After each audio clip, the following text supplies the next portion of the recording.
بسم اللہ الرحمن الرحیم۔ السلام علیکم ناظرین گرامی، جب موسیٰ علیہ السلام نے ان لڑکیوں کے ریوڑ کو پانی پلایا، وہ لڑکیاں تو چلی گئی اور حضرت موسیٰ علیہ السلام ایک درخت کے نیچے لیٹ گئے۔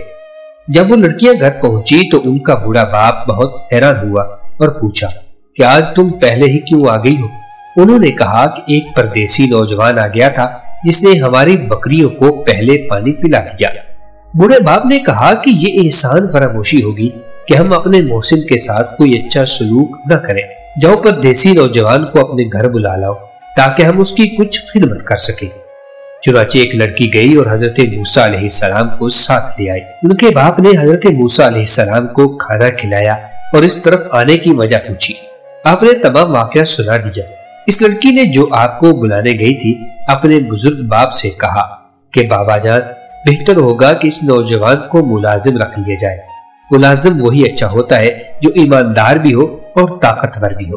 یہ سن کر وہ بزرگ بہت خوش ہوئے اور حضرت موسیٰ علیہ السلام سے کہہ کر کہ اگر تم 8 سال میری بکریاں چراؤ تو اپنی یہ بیٹی تمہارے نکاح میں دے دوں گا، اور اگر تم 2 سال اور بکریاں چراؤ تو یہی لڑکی کا حق مہر ہوگا۔ حضرت موسیٰ علیہ السلام نے اس کو قبول کیا اور فرمایا یہ میری خوشی پر چھوڑ دیجئے، ان دونوں میں سے جو مدت میں چاہوں اس کو پورا کر دوں۔ چنانچہ مقررہ مدت تک بکریاں چرانے کے بعد حضرت موسیٰ علیہ السلام کی شادی ہو گئی۔ ایک دن حضرت موسیٰ علیہ السلام بکریاں چراتے ہوئے دور نکل گئے۔ آپ کی بیوی بھی آپ کے ہمراہ تھی۔ رات ہو گئی اور آپ راستہ بھول گئے۔ رات بڑی سرد اور تاریک تھی۔ آپ کو آگ کی تلاش ہوئی، ادھر ادھر دیکھا، سامنے کوہ سینا پر چمکتا ہوا شعلہ نظر آیا۔ آپ نے اپنی بیوی سے کہا تم یہی ٹھہرو، میں وہاں سے آگ لے آؤں، اور ہو سکتا ہے وہاں کوئی ایسا آدمی مل جائے جو ہمیں سیدھا راستہ بتا سکے۔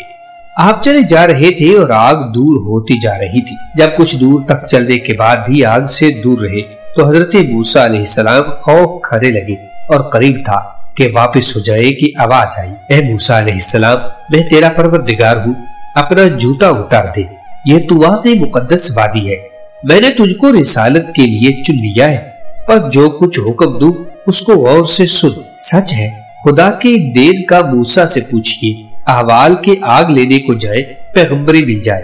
حضرت موسیٰ علیہ السلام یہ آواز سن کر چونکے اور اپنے جوتے اتار دیے۔ خوشی اور مسرت سے حیران کھڑے تھے کہ آواز آئی، موسیٰ تیرے داہنے ہاتھ میں کیا ہے؟ حضرت موسیٰ علیہ السلام نے عرض کی کہ یہ میرا سوٹا ہے، اس سے میں بکریوں کے لیے پتے جھاڑتا ہوں اور اس کی ٹیک لگا کر آرام کرتا ہوں۔ اللہ تعالیٰ کا حکم ہوا کہ اس لاٹھی کو زمین پر ڈال دو۔ جو ہی حضرت موسیٰ علیہ السلام نے اپنی لاٹھی زمین پر پھینکی، وہ ایک خوفناک اژدہا بن کر دوڑنے لگا۔ حضرت موسیٰ علیہ السلام گھبرا کر بھاگنے ہی والے تھے کہ اللہ تعالیٰ نے فرمایا، موسیٰ خوف نہ کھاؤ، اس کو پکڑ لو، ہم اس کو پھر اسی حالت میں لوٹا دیں گے۔ حضرت موسیٰ علیہ السلام نے اس اژدہا کو پکڑا اور وہ پھر لاٹھی تھی۔ اب اللہ تعالیٰ نے حکم دیا کہ اپنے ہاتھ کو گریبان کے اندر مس کر کے باہر نکالیے، وہ روشن ہو جائے گا، اور یہ ایک بیماری نہ ہوگی بلکہ تیرے اللہ کی نشانیاں ہیں۔ ہماری ان نشانیوں کو لے کر فرعون کے پاس جاؤ اور اس کو اس کی قوم کو سیدھا راستہ دکھاؤ۔ اس نے بہت سرکشی اور نافرمانی اختیار کر رکھی ہے اور وہ بنی اسرائیل پر انتہائی ظلم کر رہا ہے، ان کو اس غلامی اور ذلت سے نجات دلاؤ۔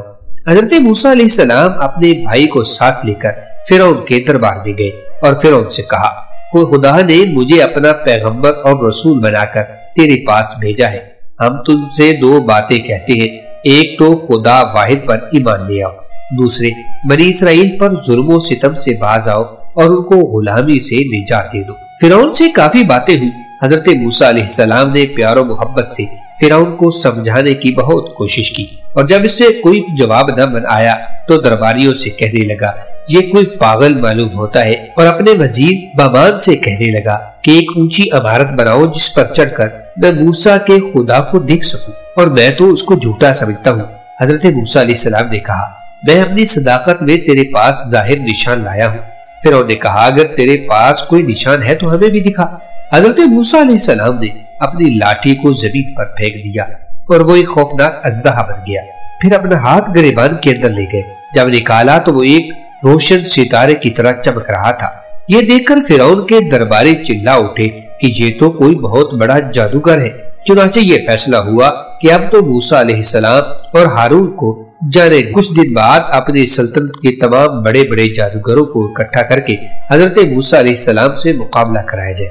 مقابلے سے پہلے حضرت موسیٰ علیہ السلام نے عوام کو مخاطب کرتے ہوئے فرمایا، اللہ پر جھوٹی تہمت نہ لگاؤ، ایسا نہ ہو کہ خدا کا عذاب تم کو دنیا سے نیست و نابود کر دے۔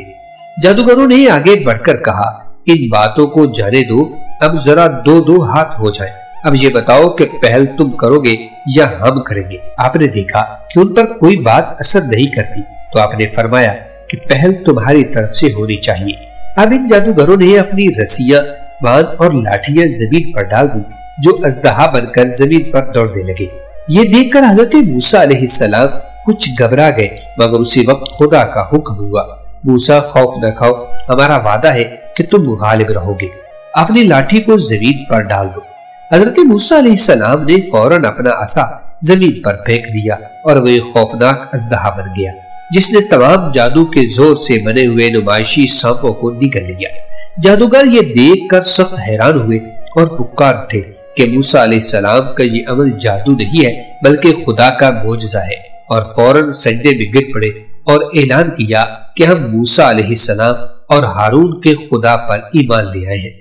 جادوگروں نے کہا کہ اب سچائی ہمارے سامنے آ گئی ہے تو جو کچھ کرنا چاہتا ہے کر گزر، ہم ایک خدا پر ایمان لا چکے ہیں۔